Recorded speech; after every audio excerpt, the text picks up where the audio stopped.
বন্ধুরা, একবার ভাবুন তো, একজন সৈনিক 10 বছর ধরে নিখোঁজ ছিল। ফিরে এসে দেখে তার স্ত্রী একটা মন্দিরে ভিক্ষা করছে আর মা বৃদ্ধাশ্রমে দিন কাটাচ্ছে। এমন একটি ঘটনা ঘটেছিল ভারতবর্ষে। ভিডিও শুরু করার আগে ছোট্ট একটা অনুরোধ, চ্যানেলটি সাবস্ক্রাইব করে পাশে থাকবেন আর কোথা থেকে দেখছেন কমেন্টে জানাবেন। 10 বছর পর সে ফিরল, কিন্তু যার প্রিয় মানুষকে সে ভিক্ষা করতে দেখল। এক সৈনিক, এক স্ত্রী, এক প্রতিশোধের গল্প। আজ দেখুন কিভাবে হারানো জীবন ফিরে পায় আর সত্যের আগুনে সব ভুলের হিসাব মিটে যায়।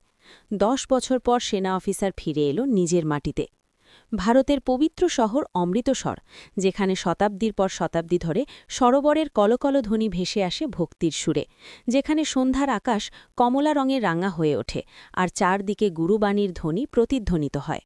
বাতাসে লোবান আর ফুলের মিষ্টি গন্ধ, আর মানুষের ঠোঁটে একটাই উচ্চারণ, সতনাম শ্রীবাহিগুরু। সেই পবিত্র সন্ধ্যাতেই অমৃতসর রেলওয়ে স্টেশন থেকে বেরিয়ে এলেন এক ব্যক্তি। তার পদক্ষেপে ছিল ক্লান্তি, কিন্তু চোখে ছিল অদ্ভুত এক দীপ্তি। তার নাম ক্যাপ্টেন অরিন্দম সিং রাঠোর। অরিন্দমের গায়ে সেনাবাহিনীর পোশাক ছিল না, ছিল সাধারণ পোশাক। তবুও তার দৃঢ় দেহ, চওড়া বুক আর তেজস্বী মুখশ্রী জানান দিচ্ছিল তিনি সাধারণ কেউ নন। কাঁধে একটি পুরনো ব্যাগ। দীর্ঘ 10 বছর পর তিনি ফিরেছেন নিজের দেশ, নিজের মাটিতে। 10 বছর আগে সিয়াচিনের বরফ ঢাকা সীমান্তে এক ভয়ঙ্কর তুষারঝড় আর শত্রুর অনুপ্রবেশের সময় তিনি নিখোঁজ হয়েছিলেন। সেনাবাহিনী তাকে শহীদ বলেই ধরে নিয়েছিল, ফাইল বন্ধ হয়ে গিয়েছিল। কিন্তু শত্রুর অন্ধকার কারাগারে বন্দী অবস্থায় অরিন্দম একটাই আশায় বেঁচেছিলেন, আমাকে ফিরতেই হবে, আমার মেঘলার জন্য, গুরুদ্বারের দর্শনের জন্য। রিকশায় উঠে তিনি বললেন, ভাই, আগে দুর্গিয়ানা মন্দির নিয়ে চলো, তারপর স্বর্ণ মন্দির। 10 বছর পর ফিরেছি, আগে ঈশ্বরের দর্শন করব, তারপর বাড়ি গিয়ে আমার মেঘলাকে চমকে দেব। তার চোখে ভেসে উঠল সেই শেষ দিনের স্মৃতি। মেঘলা, তার নববধূ, লাল শাড়িতে সেজে, হাতে মেহেদি, চোখে স্বপ্ন। সে তার কাছ থেকে প্রতিশ্রুতি নিয়েছিল, তুমি তাড়াতাড়ি ফিরবে তো, আমি এই দোরগোড়ায় প্রদীপ জ্বালিয়ে তোমার অপেক্ষা করব। অরিন্দমের ঠোঁটে হাসি ফুটল। সে ভাবল, মেঘলা তো নিশ্চয়ই ভেবেছে সে আর বেঁচে নেই। আজ যখন সে সামনে দাঁড়াবে, আনন্দে পাগল হয়ে যাবে মেয়েটা।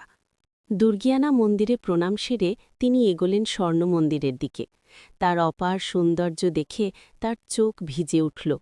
এই দরবারের জন্য কত প্রজন্ম ত্যাগ স্বীকার করেছে। তিনি মাথা নত করে প্রার্থনা করলেন, হে ওয়াহিগুরু, তুমি আমাকে মৃত্যুর মুখ থেকে ফিরিয়ে এনেছ। এবার শুধু আমার পরিবারকে সুখে রেখো। আমার মেঘলা যেখানেই থাকুক, ভালো থাকুক। দর্শন শেষে যখন তিনি সিঁড়ি বেয়ে নিচে নামছিলেন, চারদিকে ছিল ভক্তদের ভিড়। একদিকে ধনীদের দীর্ঘ সারি, বহু রকম প্রসাদ নিবেদন করছে, আর অন্যদিকে সিঁড়ির ধারে বসে আছে কিছু অসহায় মানুষ, যাদের কাছে দুবেলা অন্ন জোটানোই কঠিন। অরিন্দমের মন ছিল কোমল। তিনি পকেট থেকে কয়েকটি 100 টাকার নোট বের করে গরিবদের হাতে দিতে লাগলেন। আশীর্বাদের বৃষ্টি নামতে লাগল। ওয়াহেগুরু, তোমার মঙ্গল করুন বাবুজি। তিনি এগিয়ে যাচ্ছিলেন। ঠিক তখনই সিঁড়ির এক কোণে একটি স্তম্ভের আড়ালে গুটিসুটি মেরে বসে থাকা এক নারীর দিকে তার নজর পড়ল। সে অন্য ভিখারিদের মতো ছিল না, কারো কাছে হাত পাতেনি, ভিক্ষার বাটি বাড়ায়নি। হাঁটুর ভেতর মাথা গুঁজে চুপচাপ বসেছিল। তার কাপড় জায়গায় জায়গায় ছেঁড়া, ধুলো ময়দায় মাখামাখি, চুল এলোমেলো, মাসের পর মাস যেন তেল বা জল পড়েনি। অরিন্দমের বুকের ভেতর অজানা এক শঙ্কা কেঁপে উঠল। সেই মুহূর্তে সবচেয়ে অদ্ভুত বিষয়টি ছিল, মহিলাটি ধীরে ধীরে কি যেন গুনগুন করছিল। অরিন্দমের পা থমকে গেল। সেই কণ্ঠে ছিল এক অদ্ভুত টান, এক চেনা ব্যথার সুর। মহিলাটি গাইছিল, সত্যম শিবম সুন্দরম। অরিন্দমের বুক ধক করে উঠল। এই সুর, এই একই সুর তো বিয়ের পর মেঘলা প্রায়ই গুনগুন করত। কিন্তু এ তো এক উন্মাদ ভিখারিনীর মতো দেখাচ্ছে। সে নিজেকে বোঝাতে চাইল, না, এটা আমার ভুল ধারণা, আমার মেঘলা তো বাড়িতে থাকবে রানীর মতো। তবু এক সৈনিকের হৃদয় যেন অন্য কিছু বলছিল। অরিন্দম ধীরে ধীরে মহিলাটির কাছে এগিয়ে গেল। পকেট থেকে 500 টাকার একটি নোট বের করে সামনে রাখা ভাঙা মাটির পাত্রে রাখল। মহিলাটি কোনো প্রতিক্রিয়া দেখাল না। নোটটি হাওয়ায় উঠতে লাগল। অরিন্দম নরম গলায় বলল, মা, টাকাটা রাখুন, কিছু খেয়ে নেবেন। কণ্ঠস্বরটি কানে যেতেই মহিলার শরীর কেঁপে উঠল। ধীরে ধীরে সে মাথা তুলল। সন্ধ্যার আরতির উজ্জ্বল আলো সরাসরি পড়ল তার মুখে।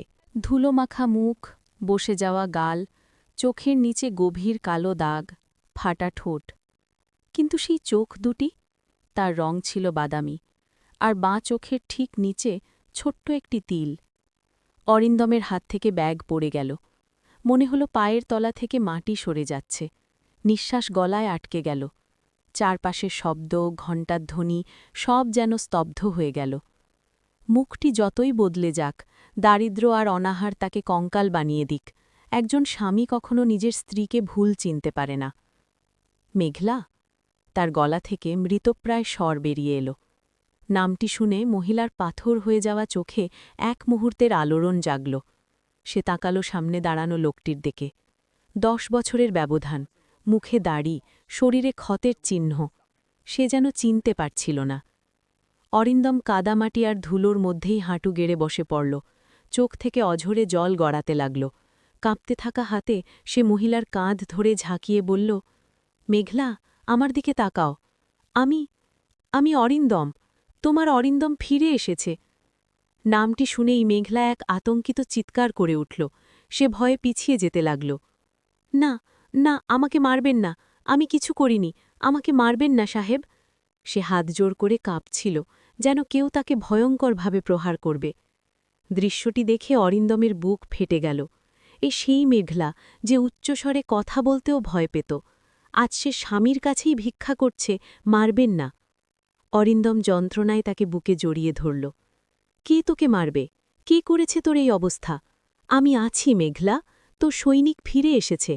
তুই তো বলেছিলি প্রদীপ জ্বালিয়ে অপেক্ষা করবি। আমি এসে গেছি পাগলি, আমি এসে গেছি। অরিন্দমের উষ্ণ অশ্রুবিন্দু যখন মেঘলার গালে পড়ল, সেই চেনা স্পর্শ তার স্মৃতির বন্ধ দরজায় যেন কড়া নাড়ল। কাঁপতে থাকা আঙুল দিয়ে সে অরিন্দমের গাল ছুঁল, তার চোখের দিকে তাকাল। অরিন্দম? ভাঙা কণ্ঠে প্রশ্ন। হ্যাঁ, আমি অরিন্দম, তোমারই অরিন্দম। তুমি তো মারা গিয়েছিলে। মেঘলা ফিসফিস করতেই তার চোখ থেকে বন্যার মতো জল বেরিয়ে এলো। সে হাউমাউ করে কাঁদতে লাগল। অরিন্দমের শার্ট মুঠো করে আঁকড়ে ধরল, যেন ডুবন্ত মানুষ খড়কুটো ধরে। চারপাশে ভিড় জমে গিয়েছিল। সবাই অবাক, এক শক্ত সমর্থ মানুষ এক ভিখারিনীকে জড়িয়ে ধরে শিশুর মতো কাঁদছে। অরিন্দম মেঘলার মুখ দুহাতে তুলে বলল, মা কোথায়? বাবা কোথায়? আমাদের বাড়ি, জমিজমা? আর তোরই অবস্থা কে করেছে? তুই এখানে ভিক্ষা করছিস কেন? হঠাৎ মেঘলার চোখে ভয়ে নেমে এলো। তার শরীর জ্বরে কাঁপছিল। কাঁপা ঠোঁটে সে এমন কিছু বলল, যা ক্যাপ্টেন অরিন্দম সিং রাঠোরের ভেতরের সৈনিককে জ্বালিয়ে দিল প্রতিশোধের আগুনে। হেঁচকি তুলতে তুলতে সে বলল, ওরা বাবাকে মেরে ফেলেছে, মাকে বৃদ্ধাশ্রমে পাঠিয়ে দিয়েছে। আর আমাকে অরিন্দমের চোখ রক্তবর্ণ হয়ে উঠল। কে করেছে সব? নাম বল। মেঘলা ভিড়ের মধ্যে দাঁড়ানো এক প্রভাবশালী ব্যক্তির পোস্টারের দিকে ইশারা করল, যেটি মন্দিরের কাছে টাঙানো ছিল। তারপরই অজ্ঞান হয়ে অরিন্দমের কোলে লুটিয়ে পড়ল। অরিন্দম তাকে কোলে তুলে নিল। তার বাহুর লোহার মতো শক্ত হয়ে গেল। সে দরবার সাহেবের স্বর্ণ শিখরের দিকে তাকাল। এইবার তার চোখে ভক্তি নয়, ছিল ন্যায়ের জ্বলন্ত ক্রোধ। সে আকাশের দিকে তাকিয়ে শপথ করল, হে পরমেশ্বর, আজ আমি আমার শক্তি ফিরিয়ে নিচ্ছি, কিন্তু যেই আমার অনুপস্থিতিতে আমার পরিবারকে এই পরিণতি দিয়েছে, তার সর্বনাশ আমি নিজ হাতে করব। এটা এক সৈনিকের শপথ। অরিন্দম অজ্ঞান স্ত্রীকে কোলে নিয়ে ভিড় চিড়ে হাসপাতালের দিকে ছুটল। কিন্তু আসল কাহিনী তো এখন শুরু। এই 10 বছরে কি ঘটেছিল? কে সেই মানুষ যে এক শহীদের স্ত্রীকে ভিখারিনী বানিয়ে দিল? ক্যাপ্টেন অরিন্দম সিং রাঠোর স্ত্রী মেঘলাকে নিয়ে অমৃতসরের সরকারি হাসপাতালের দিকে দৌড়ে চলল। অরিন্দমের শক্ত বাহুতে মেঘলার সেই হালকা, শীর্ণ দেহটি শুকনো পাতার মতো লাগছিল। ডাক্তাররা দ্রুত তাকে এমার্জেন্সি ওয়ার্ডে ভর্তি করলেন। অরিন্দম বাইরে করিডোরে দাঁড়িয়ে রইল। তার শরীরে সামরিক পোশাক না থাকলেও মনের ভেতরের সৈনিকের পোশাক যেন আজ তাকে কাঁটার মতো বিঁধছিল। সে দেশকে রক্ষা করেছে, আর পেছনে তার নিজের ঘরকেই শকুনেরা ছিঁড়ে খেয়েছে। প্রায় 1 ঘণ্টা পর ডাক্তার বেরিয়ে এলেন। মিস্টার অরিন্দম? জি। আমার স্ত্রী কেমন আছে? কণ্ঠে উৎকণ্ঠা। ডাক্তার চশমা খুলে গম্ভীর স্বরে বললেন, শরীর অত্যন্ত দুর্বল, দীর্ঘদিন অপুষ্টির শিকার। কিন্তু সবচেয়ে উদ্বেগের বিষয়, ওর শরীরে পুরনো আঘাতের বহু দাগ আছে। মনে হচ্ছে দীর্ঘ সময় ধরে মারধর ও মানসিক নির্যাতনের শিকার হয়েছেন। জ্ঞান ফিরেছে, কিন্তু ভীষণ আতঙ্কিত। অরিন্দমের চোয়াল শক্ত হয়ে উঠল। ডাক্তারকে ধন্যবাদ জানিয়ে সে ওয়ার্ডে ঢুকল। মেঘলা বিছানায় শুয়ে, হাতে স্যালাইনের নল। অরিন্দম ভিড়ে তার পাশে বসে হাত ধরল। এবার আর ভয় নেই মেঘলা, আমি ফিরে এসেছি। সব সত্যি বলো, কে করেছে এসব? মেঘলার চোখ দিয়ে জল গড়াতে লাগল। কাঁপা গলায় সে 10 বছরের অন্ধকার ইতিহাস খুলে বলল। তোমার শহীদের খবর আসার পর আমাদের পৃথিবী ভেঙে পড়ে। বাবাজি হার্ট অ্যাটাকে মারা যান। আমি আর মা একা হয়ে গেলাম। শুরুতে আত্মীয়স্বজন এসেছিল, সান্ত্বনা দিয়েছিল, কিন্তু তারপর সে থেমে হাউমাউ করে কাঁদল। তোমার চাচাতো ভাই রণবীর সিং তার আসল রূপ দেখাল। বলল, তোমার কোনো সন্তান নেই, তুমি মারা গেছ, তাই সব জমি বাড়ি পেনশন তার অধিকার। সে নকল উইল বানিয়ে নিল। অরিন্দমের মুঠো শক্ত হয়ে উঠল। সেই রণবীর, যাকে সে কাঁধে তুলে স্কুলে পৌঁছে দিয়েছিল। মেঘলা বলল, মা প্রতিবাদ করা এক রাতে তাকে বাড়ি থেকে বের করে সস্তা এক বৃদ্ধাশ্রমে রেখে আসে, আর আমাকে বাড়ির দাসী বানিয়ে দেয়। দিন রাত কাজ করাতো, মারত, বলতো তোর স্বামী মরে গেছে, তুই এই বাড়ির বোঝা। আমি থানায় যাওয়ার চেষ্টা করলে আমাকে পাগল ঘোষণা করিয়ে দেয়। তারপর এক রাতে তার গলা আটকে গেল। সে আমাকে মেরে ফেলতে চেয়েছিল। কোনো রকমে পালিয়ে প্রাণ বাঁচাই। পালাতে পালাতে অমৃতসর এসে পড়ি। এই অচেনা শহরে পাগলের মতো ঘুরেছি। খাওয়ার কিছু ছিল না, তাই মন্দিরের সিঁড়িতে যা পেতাম তাই খেতাম। শুধু ভরসা ছিল ওয়াহেগুরু একদিন বিচার করবেন। আর দেখো, তিনি তোমাকে ফিরিয়ে দিয়েছেন। অরিন্দম নিঃশব্দে শুনছিল, কিন্তু এই নীরবতা ছিল ঝড়ের আগের স্তব্ধতা। তার চোখে জল নয়, জ্বলন্ত অগ্নিশেখা। সে মেঘলার কপালে চুমু খেয়ে বলল, তুমি বিশ্রাম নাও, আমি মাকে নিয়ে আসছি, তারপর আমরা বাড়ি ফিরব। রণবীরের সঙ্গে হিসেবও তো বাকি আছে। প্রথমে সে বৃদ্ধাশ্রমে গেল। সেখানে মায়ের অবস্থা দেখে তার হৃদয় কেঁপে উঠল। এক কোণে ছেঁড়া কম্বলে জড়ানো তার বৃদ্ধা মা শুয়ে। অরিন্দমকে দেখে মায়ের ঝাপসা চোখে যে আলো জ্বলে উঠল, তা তাকে ভিতর থেকে ভেঙে দিল। মাকে বুকে জড়িয়ে সে শপথ করল, এবার আর নয় মা। মাকে হাসপাতালে মেঘলার পাশে নিরাপদে রেখে সে ট্যাক্সি নিয়ে রওনা দিল নিজের গ্রামে। রাত তখন 11টা। ট্যাক্সি এসে থামল সেই প্রাসাদের সামনে, যা একসময় তার বাবা স্নেহভরে তৈরি করেছিলেন। এখন সেখানে বড় অক্ষরে লেখা রণবীর সিং।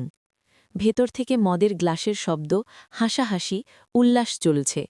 অরিন্দম লোহার ভারী গেট এক ঝটকায় খুলে ফেলল।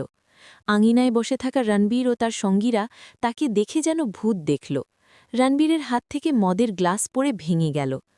তুই তো মরেছিলি, ফৌজ থেকে চিঠি এসেছিল। অরিন্দম ধীরে ধীরে এগোল, পদক্ষেপে সিংহের গর্জন। ফৌজ থেকে চিঠি এসেছিল, আমি নিখোঁজ, মরিনি। কিন্তু তুই আমার বেঁচে থাকা অবস্থায় আমার পরিবারকে শেষ করে দিয়েছিস। ভয়ে রণবীর তার গুন্ডাদের ইশারা করল, মারো, ভূত হোক বা মানুষ, আজ শেষ করে দাও।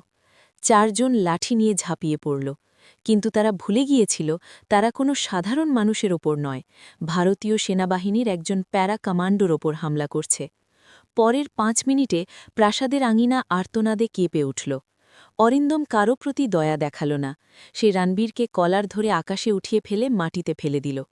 রণবীর জড়িয়ে ধরল, কাঁদতে কাঁদতে বলল, ভাই, ভাই, ক্ষমা করে দাও, ভুল হয়ে গেছে, সব তোমার, আমাকে মারো না। অরিন্দমের পায়ে রণবীরের বুকের ওপর রাখা বুট, কণ্ঠে কড়া স্বর, সম্পত্তি তো আমারই, কিন্তু যে অপমান তুমি আমার মায়ের করেছ, যে লাঞ্ছনা তুমি মেঘলারকে দিয়েছ, তা মাটি কিংবা কাগজ দিয়ে নয়, তোমার রক্ত দিয়ে মিটবে। অরিন্দম তাকে হত্যা করল না। মৃত্যু অনেক সহজ শাস্তি হতো। সে পুলিশকে ফোন করল। দৈবক্রমে জেলা পুলিশের নতুন এসএসপি অরিন্দমের পুরনো ব্যাচমেট এবং বন্ধু। পুলিশ এসে রণবীর ও তার সহযোগীদের ধরে নিয়ে গেল। জালিয়াতি উইল, গৃহস্থালী হিংসা এবং হত্যার চেষ্টার অভিযোগে তাদের এমনভাবে মামলা করা হল যে পুরো জীবন জেলে কাটানোই নিশ্চিত। পরের দিন সকালে অমৃতসর স্বর্ণমন্দির আবারও গুরবানির ধ্বনি কানে ভেসে এলো, কিন্তু আজ দৃশ্য পাল্টে গিয়েছিল। মন্দিরের সিঁড়িতে আর কোনো ভিখারি ছিল না। সেখানে দাঁড়িয়েছিল ক্যাপ্টেন অরিন্দম সিং রাঠোর, সম্পূর্ণ সেনা পোশাকে, বুকের পদকে মেডাল ঝলমল করছিল। একপাশে তার বৃদ্ধা মা, অন্য পাশে মেঘলা। মেঘলা এবার সুন্দর শাড়ি পরেছে, কপালে সিন্দুর। যদিও এখনও দুর্বল, তবু তার মুখে সেই দীপ্তি ফিরে এসেছে, এক সুহাগিনের মুখের দীপ্তি। তিনজন মাথা নত করে দর্শন করল, করাহ প্রসাদ গ্রহণ করল। অরিন্দম প্রথমে মেঘলার মুখে প্রসাদ দিল। মন্দিরের বাইরে এসে অরিন্দম মিডিয়াকে বলল, যারা এই অলৌকিক কাহিনী কাবাল করতে এসেছে, দেশকে রক্ষা করা আমার ধর্ম, কিন্তু যে সৈনিক সীমান্তে দাঁড়ায় তার পরিবারের রক্ষা করা সমাজের ধর্ম। যদি আমি ফিরে এসে দেখি আমার স্ত্রী ভিক্ষা করছে, তা আমার লজ্জা নয়, এই সিস্টেমের, সেই আত্মস্বার্থপর আত্মীয়দের লজ্জা, যারা সুযোগের অপেক্ষায় থাকে। ভিড় চিৎকার করে বলল, ভারত মাতার কি জয়, জো বলো সো নিহাল। অরিন্দম মেঘলার হাত শক্ত করে ধরল, পুরনো জিপে বসাল। জিপ ধুলোর মধ্যে দিয়ে বাড়ির দিকে এগোল। সেখানে এখন শুধু সুখ, সম্মান এবং এক সৈনিকের আত্মমর্যাদা থাকবে। মেঘলা জিপের জানালা দিয়ে বাইরে তাকাল, হাসল। মনে হল যেন প্রাচীন পূর্বপুরুষদের আশীর্বাদ মেঘের আড়াল থেকে এসে গেছে। সে গুনগুন করল, সত্যম শিবম সুন্দরম। এইবার গানটি ভিক্ষার জন্য নয়, কৃতজ্ঞতার জন্য। যদি এই কাহিনী আপনার চোখে জল এনেছে, ভিডিওটি লাইক করতে ভুলবেন না, বন্ধুদের সঙ্গে শেয়ার করুন এবং চ্যানেল সাবস্ক্রাইব করুন। এই গল্পটি সম্পূর্ণ কল্পনাপ্রসূত। এতে ব্যবহৃত চরিত্র, নাম, ঘটনা এবং পরিস্থিতি কাল্পনিক। বাস্তব জীবনের কোনো ব্যক্তি, স্থান বা ঘটনার সঙ্গে এর মিল সম্পূর্ণই সহস্রাচারিক। গল্পের উদ্দেশ্য কেবল পাঠককে বিনোদন ও আবেগীয় অভিজ্ঞতা দেওয়া। পরবর্তী ভিডিওতে আবারও একটি হৃদয় ছুঁয়ে যাওয়া গল্প নিয়ে দেখা হবে।